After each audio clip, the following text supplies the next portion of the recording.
Menggunakan anggaran APBN, pemerintah pusat siapkan 220.000 unit rumah murah bagi masyarakat dan untuk Sumatera Selatan sebanyak 9.811 unit.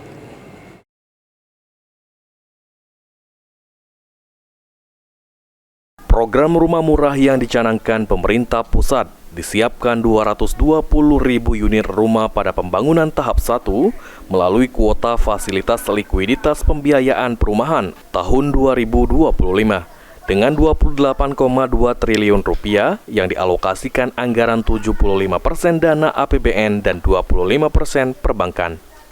Dari total 220.000 rumah, setidaknya ada sekitar 9.811 unit rumah murah disiapkan untuk masyarakat di Sumatera Selatan. Wakil Menteri Perumahan dan Kawasan Pemukiman Fahri Hamzah mengatakan, pembangunan rumah murah tahap 1 masih menggunakan dana APBN pemerintahan era Presiden Jokowi. Sehingga pembangunan tahap 2 masih tahap perencanaan dengan menyiapkan tambahan sekitar 200.000 unit rumah murah bagi masyarakat. Rumah murah yang sudah terdaftar di APBN 2025 ada 220.000 unit.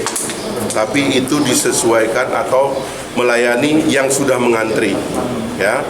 Jadi tenang saja kalau sudah ngantri pakai program FLPP akan dilayani dengan 220 tahap 1. Tahap 2 sedang diusahakan. Selain menyiapkan 220 unit rumah murah pada tahun 2025, pemerintah pusat juga menyiapkan anggaran 850 miliar rupiah untuk renovasi rumah warga yang tidak layak huni.